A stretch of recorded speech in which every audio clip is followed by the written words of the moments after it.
په ابتدا کې بسم الله ذکر ده او بسم الله دا ډېره برکتی کلمه ده. نبی کریم صلی الله علیه وسلم فرمایي چې کم یو کار په بسم الله سره شروع نشي نو دا کار به صرف دا به ناتمامه وي، دا به لنډی بوچی وي، دا به نه پوره کیږي. او کم کار چې په بسم الله سره شروع شي نو دا کار به صرف دا به پوره کیږي او دا به د خیر و برکت نه ډک وي. بل حدیث کې ورسره راځي چې کم یو کار به بسم الله سره او په الحمدلله سره شروع نشي نو دا کار به ناتمامه وي. او چې په بسم الله سره په الحمدلله سره شروع شي نو د کار کې به الله تعالی سره خیر او برکت اچي. او په شرط دی ګوره لکه چې دا کار د نیکۍ کاری د شریعت مطابق کار وي. د ګناه کار ګوره چرته په بسم الله شروع نه کې ګوره دا ګوره کفر دی. د ګناه کار په بسم الله سره شروع کول ډیر لوی جرم دی. په خبره باندې پیښ شي لکه د نیکۍ کار په بسم الله سره کې. حضرت عمر فاروق رضی الله تعالی عنہ چې کله امیر المؤمنین باچاو دا هغه بادشاهي ډېره ښکلې بادشاهي تېره شوې ده او ډېره د عدل او د انصاف بادشاهي تېره شوې ده. حضرت عمر فاروق رضی الله تعالی عنہ په خپله او د هغه چې کوم فوجیان د هغه چې کوم پولیسو په هغه زمانه کې نو هغوی به ورسره د شپې ګشتونه کول او د هغه په بادشاهۍ کې چې د نورو صوبو کم خلکو د نورو علاقو چې کوم مشرانو هغوی ته به هم دا احکامات جاري کول چې تاسو هم د شپې ګشتونه کوئ. دې دپاره چې وګوره چې چاته څه تکلیف خو نشته، دې دپاره وګورئ چېرته چاته که څه تکلیف وي نو هغوی سره امداد وکړئ. داسې بادشاهي وه. الله دې زموږ هم داسې بادشاهان نصیب کړي. نو حضرت عمر فاروق رضی الله تعالی عنہ په زمانه کې د امیر المؤمنینو د بادشاه نو د ایران یو شاهزاده او هغه د ایران شاهزاده د هغه په سر باندې به درد راتلو، درد او داسې درد به پرې راتلو چې په هغه زمانه کې هغه به چې کوم د حکمت علاج یا د طب علاج هغه به یې کو خو د سر درد به نه ښه کېدو. نو هغه د ایران شاهزاده عمر فاروق رضی الله تعالی عنہ ته خط ولیکو. خط یې ورته ولیکو. په خط کې دا ولیکل چې ته خو ګوره د مسلمانانو بادشاهی د حضور علیه السلام صحابي زما په دې سر باندې ډېر درد راځي او د دې درد ما ډېر علاج وکړو خو سر درد مې نه ښه کېږي، ما له څه نسخه راته وښایه. حضرت عمر فاروق رضی الله تعالی عنہ ورله یو ټوپۍ ولېږله. وي دا ټوپۍ په سر که سر درد به دې ښه شي. په خبره پوه شئ لکه یو ټوپۍ په سر که سر درد به دې ښه شي. ټوپۍ په سروې ښه لکه بیا مانځه ته خامخا په سروې ځکه دا ټوپۍ په سرول دا د ټولو پیغمبرانو نه ثابت دي. په خبره پوه شوې. او مانځه ته څه دی لکه سر پټول پکار دي، د آدابونه دي ښه لکه دا د مانځه د آدابونه دي. حضور علیه السلام نه هم ثابت دي، صحابو نه هم ثابت دي. حضور علیه السلام په پټکې هم په سره و. پټکې یوازې ګورې په مولیانو بس چسپان نه دی ګورې ښه لکه تاسو دا پټکې نه لرې کړې دا ولې ګلالیا دله یو پټکې وګوره حکمت شاه وباله یو پټکې ولې وګوره نه بس یو مشران به چې پخوا خفه کېږو به نه چې سپین ږیرو به شو پټکې به یې ورته په سر کړو د هغې به یو ډېر لوی برکت. تاسو خپلو مشرانو ته پټکې لونګۍ به یې په سر کړی او مضبوطه یو لوی روب به الله ورکړو. یاد هم دي دا مشران که نه یو لوی روب به الله ورکړو او داسې به هغه شمله وتې وه لونګۍ به یې چولې وه زبردست ډېره مزه به یې کوله. نو پټکې په سره حکمت شاه به یعنې زه ګورم دله چېرته بیا صحیح ده ټوپۍ په سره وې. د عمر فاروق رضی الله تعالی عنہ ورله څه ولېږله که ټوپۍ ورله ولېږله. د هغه د ایران شهزاده ته چې کله هغه ټوپۍ ورسېده که نه نو هغه ټوپۍ په سر کړه به د سر درد یې قلار شو. ډېر حیران شو چې دا خو د ټوپۍ کې ډېر لوی کمال پروت دی چې ټوپۍ به یې د سر نه لرې که سر درد به واپس شروع شو. په خبره پوه شوې لکه بیا به چې کله ټوپۍ په سر که بیا به د سر درد به غلی شو. یو وزیر ورسره ناست و د هغه ایران شهزاده سره ورته وی جي یو تپوس کوم دا ټوپۍ کې خو ډېر لوی کمال دی دا ګورو نه چې د ټوپۍ کې دننه څه دي. هغه ورته وی بس هلکه پرېږده خو ټوپۍ عمر فاروق رضی الله تعالی عنہ رالېږلې ده بس چې زه په سر کم د سر درد مې ښه شي. دا وزیران ورته نه دا ټوپۍ به کولاوو چې دې کې څه دي چې دا دې کې داسې څه کمال دی چې دا ته په سر کې ستاره سر دړ ښه شي چې هغه ټوپۍ کوله وکړه د هغې کې عمر فاروق رضی الله تعالی عنه داسې د کاغذ یو ټوکړه یې ښودې وه او هغه د کاغذ په ټوکړه باندې صرف دا لیکلي شو بسم الله الرحمن الرحیم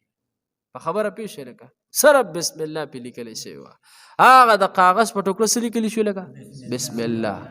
هغه پې لیکلی شوی و د هغې د برکته به څه دی د هغه د سر دړ به الله ښه کو نو بسم الله پورې مې ته دا خبره وکړه چې د بسم الله دا کلمه الله موږ له ډېره لویه کمالي کلمه راکړې ده ګورې چې څه کار کوې بسم الله پې وایې خو د خیر او د برکت کار زنانو له پکار دي پخوا به زنانه چې اوړه به یې غږل اوړه نو بسم الله به یې وویله نو په اوړو کې به برکت و ښه چې اوړه به یې غږل نو ذکر به یې کو یا به د قرآن تلاوت به یې کو اوس خو اوړه ما غږي هغلته ځان ته ټي وي م لګولي داسې دا وکړه ده لکه یا ځان ته ریډیو ښودي د ګلباجانې پکې ګانې م اوري په خبره پوه شوې نو ټول برکت لاړو ختم شو نو دا زنانو له پکار دي چې کور کې اوړه غږي که نه بسم الله دې وایي نو بسم الله دې وایي د دې اوړو به ډېر برکت وي غوړي چې استعمالوي بسم الله دې پې وي برکت پکې په خبره پوه شوې دا ما دغه شان مخکې یو ځای کې داسې ویلو نو هغې کې باندې یو کس بیا تجربه کړې وه هغه موږ ما کور کې زنانو ته وي چې زه یم جارو کوي بسم الله به وایې وی غوا به پی کم کوله وایي ما ورته چې دا استاد وي چې بسم الله وایې نو هغوی به سم فرض کړی وه په ځان باندې چې غوا به یې لشله بس بسم الله به یې ویله پی یې که ډېر لوی برکت راغلی ما ته بیا وي پی ډېر زیات شو ماشاءالله نو بسم الله وایې زنانو له پکار دي چې اوړه ما غږي ترکاري پخوي غوړي استعمالوي هر څه چې استعمالوي کور کې کم د خیر کار کوي بسم الله دې پې وایي په خبره پوه شوې الله به پکې څه دی لکه برکت اچوي ښه بیا ورپسې د حامیم د دې حامیم معنی چې ده الله ته معلومه ده دا د حروف مقطعاتو نه دي څوک وي دا د حروف متشابهاتو نه دي د دې په معنی باندې الله ښه پوهېږي والکتاب المبین الله قسم خوري په دې قرآن باندې والکتاب المبین دلته دعوه دپاره د قسم دی الله وی قسم مې دی په دې کتاب واضحه باندې بېشکه چې دا قرآن ډېر ښکلی واضحه کتاب دی انا جعلناه قرآنا عربیه الله وی بېشکه موږ دا قرآن نازل کړی دی په عربۍ ژبه کې په عربۍ ژبه کې الله ولې نازل کړی دی ځکه دا خو نازل عربو ته وکړه چا ته نازل شو لکه عربو ته او دا د دې وجې نه الله په عربۍ ژبه کې نازل کړی دی غوږ شیځي الله وی که دا قرآن ما په بله ژبه کې نازل کړی وي که نه نو بیا به د عربو خلکو وي چې موږ خو عرب یو او قرآن خو په بدله ژبه کې دی بیا به هدایت ته راز کوم په خبره پوه شوې نو الله وی د دې وجې مې دا قرآن په عربۍ کې څه دی لکه نازل کړی او عربي زبان ډېر د فصاحت نه ډک دی لکه عربي زبان نه دی دا ډېره ښکلې فصیحه ژبه ده او ډېره پاکه ژبه ده عربي زبان لعلکم تعقلون دې دپاره چې تاسو په دې باندې څه دی لکه پوهه شئ وانه فی ام الکتاب ام الکتاب نه دلته مراد څه دی لکه لوح محفوظ دی څه شی دی لکه لوح محفوظ لوح محفوظ څه ته ویل کېږي دا د الله په قدرت سره د الله په قدرت سره ما یلیق بشانه چې څنګه د الله سره لایق دی موږ ته هېڅ پته نه لګي د الله په قدرت سره دا یو کتاب دی دا یو رجسټر غوندې کې دی د الله په قدرت سره او په هغه لوح محفوظ کې د هر څه دی الله پاک لیکلی دی کله نه چې الله پاک په خپل قدرت سره قلم پیدا کو قلم نو قلم د الله قلم پیژنې لیکل چې په خلک کې قلم د الله وی اکتب ولیکه قلم وی الله څه ولیکم الله ورته څه چې شوي دي څه چې کېږي او څه چې را روان دي دا ټول ولیکه نو دا الله تعالی په لوح محفوظ کې لیکلي دي اوس په تاسو وایئ چې دا لوح محفوظ څومره دی چې دا دومره هر څه پکې محفوظ دي نو د دې یو مثال الله تعالی موږ ته په دې زمانه کې ښودلی دی تاسو میموري کارت پیژنئ لکه دو قونۍ که نه د دې ګوتې رې سر ته کو دو قونه میموري کارت او دومره ډیټا پکې پرته دا که نه ده لکه دا لوح محفوظ دا د الله تعالی په قدرت بس یو کتاب دی د هر څه پکې الله تعالی څه دی لکه محفوظ کړي دي په خبره پوه شوې نو الله وی دا قرآن الله وی دا موږ په لوح محفوظ کې څه دی ایښودی دی او دغه شانتې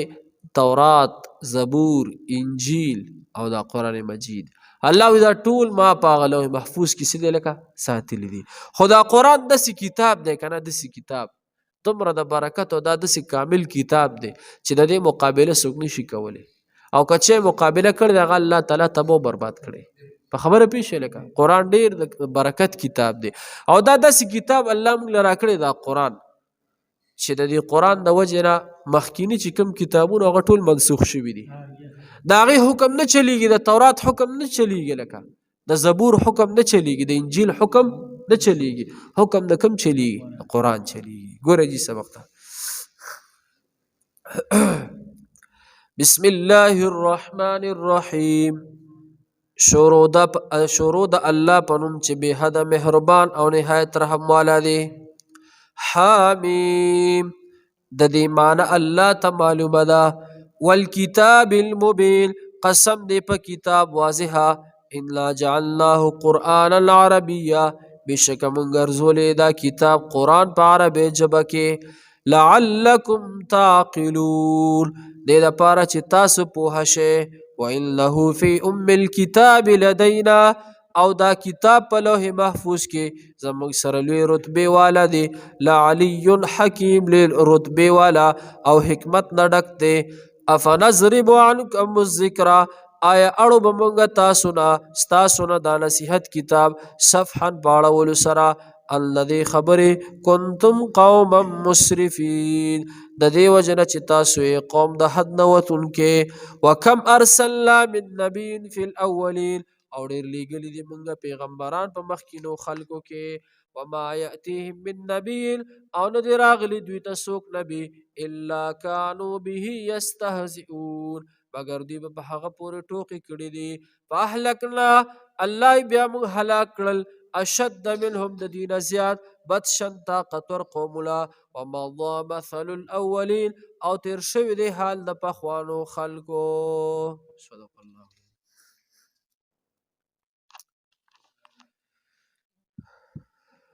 الحمد لله رب العالمين والعاقبة للمتقين والصلاة والسلام على أشرف الأنبياء المرسلين وعلى آله الطيبين وعلى آله وصحبه أجمعين يا رب لك الحمد كما ينبغي لجلال وجهك وعظيم سلطانك يا أرحم الراحمين يا أرحم الراحمين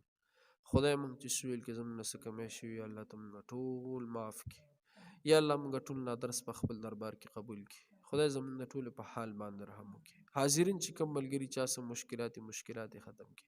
چا څه پریشانۍ ختم کړي چا کورونه کې بیماری دي خدای د کورونه بیماری ختم کړي یا الله زموږ د ټولو حامی او ناصر شي یا الله زموږ د ټولو مددگار شي وصلی الله تعالی علی خیر الخلق محمد و آله وصحبه